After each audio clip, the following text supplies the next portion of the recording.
Assalamualaikum warahmatullahi wabarakatuh. Halo Sobat Saintis, pripun kabare? Stay safe and stay healthy ya. Oke, di video kali ini kita akan membahas tentang pengukuran, besaran, dan satuan.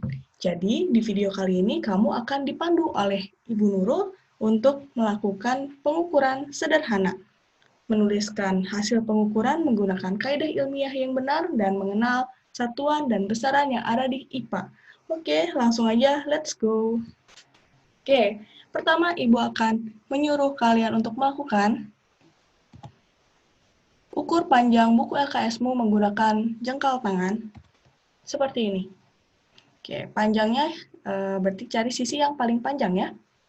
Seperti itu. Kemudian, ukur panjang buku LKS menggunakan penggaris.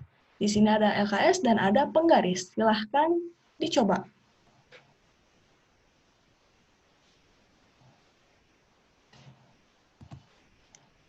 Oke, selamat. Kamu telah melakukan kegiatan pengukuran. Yang sederhana tentunya. Nah, jadi apa sih pengukuran itu? Nah, barusan kamu sudah membandingkan nilai besaran panjang dengan menggunakan alat ukur. Nah, alat ukurnya apa tadi? Ada pakai jengkal, ada pakai apa? Betul, pakai penggaris. Oke, jadi besaran kamu ukur adalah besaran panjang. Jadi, nggak bisa kamu ngukur apa? Ngukur buku LKS. Nah, itu belum tepat ya. Panjangnya kah, atau lebarnya kah, atau tebalnya, atau banyak halamannya, itu adalah besaran yang bisa kamu ukur. Oke, alat yang kamu ukur, alat yang digunakan untuk mengukur panjang LKS tadi adalah jengkal dan penggaris, atau kamu boleh berimprovisasi menggunakan pensil. Oke, jadi besaran tuh apa sih, Bu? Kemudian alat ukur tuh yang gimana sih? Kita akan bahas selanjutnya.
Oke, kamu tadi sudah melakukan pengukuran menggunakan jengkal tangan dan penggaris untuk besaran panjang buku LKS.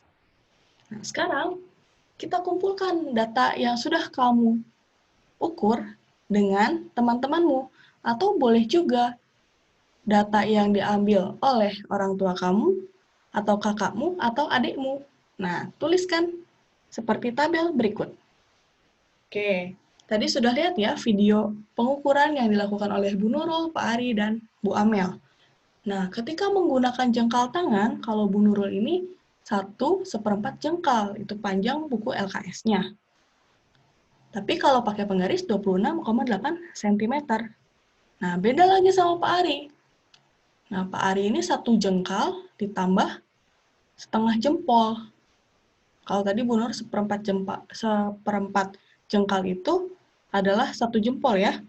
Jadi lebihnya 1 jempol. Kalau Pak Ari lebihnya cuma setengah jempol. Berarti gede banget ya jarinya. Kemudian penggarisnya tetap sama. Diukur pakai penggaris 26,8 cm. Beda lagi sama Bu Amel yang imut-imut ini. Jengkal tangannya mengukur buku LKS dengan menggunakan jengkal tangan, hasilnya adalah 1 jengkal plus 4 jari. Nah, jadi seperti itu ketika pakai penggaris sama hasilnya 26,8 cm. Kalian bisa lihat di sini. Oke, jengkal tangan. Bukunya sama, yang diukurnya panjang buku sama. Tapi kok hasilnya bisa beda-beda ya? Misal, yang tangannya besar bisa jadi hasilnya itu lebih kecil, 1 jengkal ditambah setengah jempol. Kalau misalnya orangnya kecil, bisa jadi banyak dapatnya. 1 jengkal ditambah 4 jari. Jadi, karena berbeda-beda antara satu individu dengan individu yang lain, besar tangannya, maka ini tidak bisa dijadikan satuan yang tetap. Makanya namanya adalah satuan tidak baku. Oke? Nah, beda halnya ketika mengukur menggunakan penggaris. Siapapun yang mengukur menggunakan penggaris, itu hasilnya akan tetap sama, 26,8 cm, 26,8 cm. Nah, ini yang disebut dengan satuan baku. Jadi, tidak peduli orangnya mau besar, mau kecil, mau langsing, mau besar, mau gendut. Nah, ini nggak masalah karena hasilnya akan menunjukkan angka yang sama karena menggunakan alat ukur yang baku. Oke, clear ya? Bedanya satuan tidak baku dan satuan baku. Oke, selanjutnya. Nah, ini. Tadi kamu sudah mengukur panjang buku LKS IPA. Ya. Jadi cara mengukurnya bagaimana? Angka 0 ditempatkan di ujung sejajar dengan sisi yang sebelah kiri ya. Jadi harus tepat, tidak boleh lebih, tidak boleh kurang. Dan kita baca yang ada di sebelah kanannya. Di sebelah kanan itu 26,8 cm. Bu, kalau misalnya penggarisnya patah, nggak ada nolnya, misal kita ngitungnya dari angka 9. Gimana tuh? Ya tinggal dilihat aja posisi akhirnya. Misal 30 sekian dikurangi 9, berapa hasilnya? Jadi kita lihat selisihnya saja. Ya, mungkin kalau pakai penggaris 30 cm, potongnya di 9 itu tidak akan cukup untuk mengukur si buku. Jadi butuh penggaris yang lebih panjang, gitu ya. Oke, di sini hasil pengukuran panjang buku LKS IPA adalah 26,8 cm, di mana panjang adalah besaran, 26,8 adalah nilai, dan cm adalah satuan. Oke, clear ya? Jadi menulisnya harus seperti ini, harus lengkap. Ada besarannya, ada nilainya, ada satuannya. Tidak boleh kalau hasil pengukuran buku LKS IPA. Apa yang diukur? Tidak jelas. Tebalnya, panjangnya, jumlah halaman bukunya, atau apanya? Boleh nggak Bu kalau nulisnya hasil pengukuran panjang buku LKS IPA adalah 26,8? Tidak ada sentimeternya. Oh, no mercy. Jadi tidak boleh ya. 26,8 apakah meter? Kalau meter gede banget dong. Atau mili? Kalau mili berarti kecil banget dong nantinya. Jadi butuh satuan untuk acuannya. Oke? Oke, next. Kita bahas besaran. Ada alat ukur dan nilai serta satuan. Oke, besaran. Besaran ini sesuatu yang dapat diukur dan dinyatakan dengan angka dan satuan. Contohnya ada panjang, ada suhu, ada apa lagi? Ada massa, ada waktu, itu bisa diukur kan ya? Nah, itu besaran. Kemudian alat ukur. Alat yang digunakan untuk membandingkan nilai besaran ketika melakukan pengukuran. Jadi pembandingnya apa? Penggaris. Penggaris kan ada skalanya, jadi bisa dibandingkan dengan skala yang ada di penggaris. Ataupun mengukur suhu dengan menggunakan termometer. Oke, kemudian nilai dan satuan. Nilai ini adalah angka yang muncul saat kita melakukan pengukuran. Jadi misal tadi skalanya di 26,8. Atau misal mengukur buku yang lain panjangnya 21. Berarti 21 itu adalah nilai. Kemudian satuan. Satuan ini adalah pembandingnya dalam pengukuran. Entah itu sentimeter, meter, jengkal, celcius, Kelvin, Fahrenheit, Reaumur, atau yang lainnya. Itu ya, clear. Oke, lanjut. Nah, tadi kita sudah bahas satuan tidak baku dan satuan baku. Ternyata satuan baku ini macam-macam variasinya. Kalau baku itu pasti semuanya sama ya.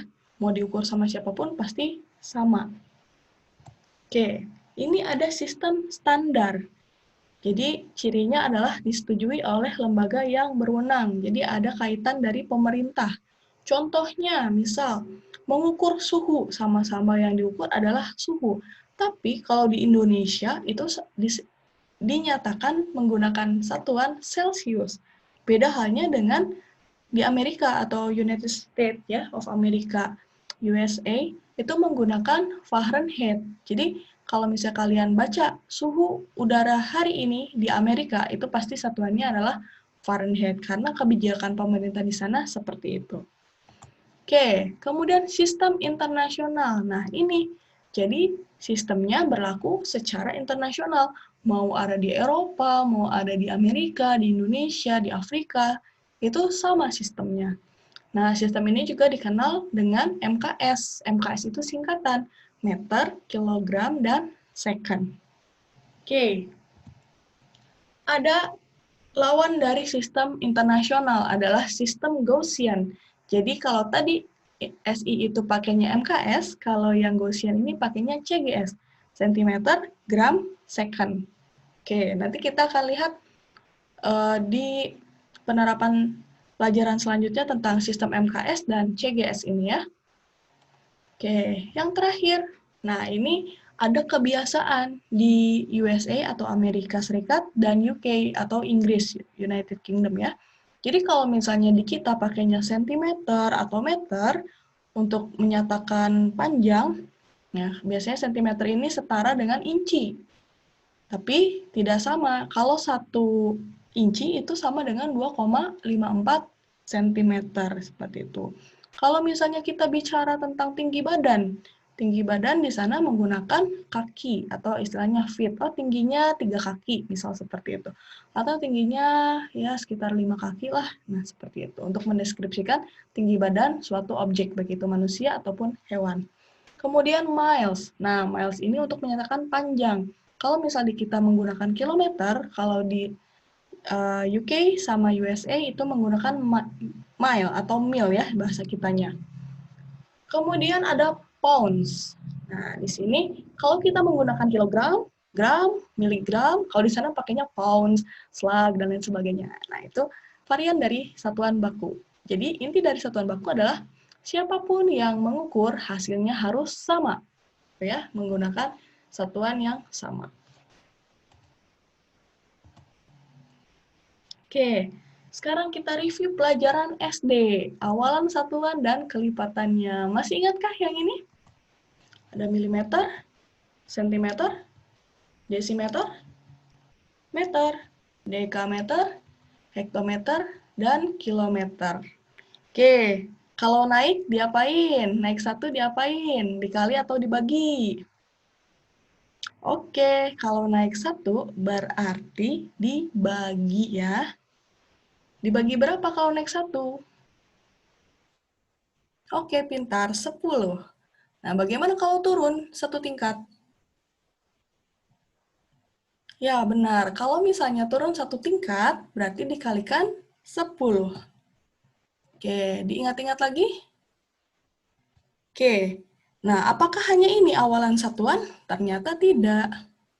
Nah, ini ada banyak nih. Ada eksa, peta, tera, giga, mega, kilo, hekto. Nah, ini yang kuning ini yang ada di tangga yang tadi kita sebutkan. Nah, yang di bawahnya ada, di bawah mili ada mikro, nano, piko, femto, dan atto. Nah, mungkin kalian pernah dengar kali ya istilah kilobyte, megabyte, gigabyte, terabyte. Nah, mungkin di hard disk atau di kekuatan jaringan, misal 10 Mbps, megabyte per second. Nah, seperti itu ya. Nah, ini adalah aplikasinya seperti itu. Nah, Bu, kok ini ada 10 pangkat 3, 10 pangkat 2, 10 pangkat 6. Nah, ini ditulis untuk mempermudah hidup kalian. Kalian mau nulis 5 miliar, nolnya ngeredet ke belakang, atau 0,000000059, mau ditulis nolnya banyak. Nah, ini namanya notasi ilmiah. Oke, kalau bilangan besar, nah seperti ini. Kalau 10 dipangkatkan 0, itu nilainya 1. Kalau 10 pangkat 1, berarti 10. 10 pangkat 2, 100. Jadi 10 kali 10. Kalau 10 pangkat 3, berarti 10 dikali 10 dikali 10. Jadilah 1000. Nah, kalau misalnya kalian tadi nulis 1 miliar, nolnya berapa ya? Diijir dulu. Nah, kan ribet kan? Males kan? Nah, udah aja pakai notasi ilmiah ini. Nah, gimana kalau bilangan kecil, Bu? Seperti kayak desi, senti, mili, mikro. Nah, seperti ini. Pangkatnya diminuskan. Kalau misalnya 10 pangkat minus 1, itu berarti sama dengan 1/10 atau 0,1. Begitupun 10 pangkat minus 2, berarti 1 per. Kalau ada minus itu berarti 1 per 10 dikali 10. Jadi 0,01. Mau nulis nolnya ngederet banyak? Ih, males Ibu mah. Jadi, gunakan saja notasi ilmiah ini ya. Oke, kemudian, nah ini contoh nih. Laju cahaya dalam vakum. Contoh, sinar matahari datang ke bumi itu kecepatannya adalah 300 juta meter per second. Ayo, mau nulis ngederet kayak gitu, nolnya banyak? Ibu mah nggak mau. Jadi tulis aja 3,0 kali 10 pangkat 8. Dihitung aja nolnya ada berapa. 1, 2, 3, 4, 5, 6, 7, 8. Udah pangkatin 8. Beres, nggak usah ngederet nol panjang. Oke, kemudian massa nyamuk. Nyamuk kan kecil banget ya. 1 mili ada nggak? Kayaknya nggak ada. Nah, misal massa nyamuk itu mendekati 0,00001 kilogram. Kan males banget ya ngomong nolnya banyak. Ya udah, disingkat aja. Ada berapa? 1, 2, 3, 4, 5. Nah, sampai ke 1. Jadi nanti 1 dikali 10 pangkat minus 5. Karena 1 dikali 10 pangkat minus 5 sama dengan 10 pangkat minus 5, ya udah tulis aja 10 pangkat minus 5 kilogram. Oke, clear ya? Ini untuk mempermudah hidup kalian. Oke, tadi sudah dibahas besaran. Ada besaran segala sesuatu yang dapat diukur dan dinyatakan dengan angka serta diikuti dengan satuan. Nah, di sini Ibu bikin 2 kelompok. Ada besaran yang di atas sama besaran yang di bawah. Nah, yang di atas ini dibaginya 2, besaran pokok dan besaran turunan. Apa dasarnya untuk membagi besaran pokok dan besaran turunan? Nah, di sini kalau besaran pokok, satuannya tuh sudah tetap. Dan besarannya tuh tidak bisa diturunkan lagi. Contoh, misal panjang. Panjang buku LKS. Emang panjang diukurnya dari mana? Kan langsung diukur gitu ya. Beda halnya dengan coba cari luas dari buku LKS. Kalau luas itu kan ini bentuknya persegi panjang, berarti panjang dikali lebar. Nah, ini aja udah butuh 2 besaran. Besaran panjang buku LKS dan besaran lebar LKS. Makanya Ini disebut besaran turunan kalau menghitung ruas. Nah, coba kalian cari apa aja sih yang termasuk besaran pokok, apa aja yang besaran turunan. Oke, kemudian ada besaran skalar dan besaran vektor. Nah, kalau yang bagian di bawah ini, pembagiannya berdasarkan nilai dan arah. Kalau skalar, dia hanya punya nilai saja. Nilai dan satuan ya maksudnya. Nah, kalau misalnya besaran vektor, dia punya nilai dan punya arah. Lah, apa bedanya, Bu? Oke, Ibu kasih contoh. Misal, ayah berangkat ke kantor mengendarai motor dengan kecepatan 4 meter per second. Oke, kan itu besaran skalar. Kalau misalnya ayah berangkat ke kantor menggunakan motor dengan kecepatan 4 meter per second ke arah barat, itu adalah besaran vektor. Oke, jadi yang tadi, yang 4 meter per second-nya aja dia itu besaran skalar, kalau yang 4 meter per second ke arah barat, itu berarti besaran vektor. Ya kan bebas ya, Bapak mau ke kantor, Ayah mau ke kantor, mau lewat mana? Mau lewat utara, jalur barat, jalur timur, atau jalur selatan? Ya suka-suka Bapak. Gitu. Jadi kalau besaran vektor sudah ditentukan, oh arahnya ke barat. Oke? Nah, itu saja video kali ini. Untuk video selanjutnya, jangan lupa like, subscribe, dan nyalakan lonceng untuk info video selanjutnya ya. Oke, kalau ada pertanyaan silahkan komen di bawah. See you next time guys.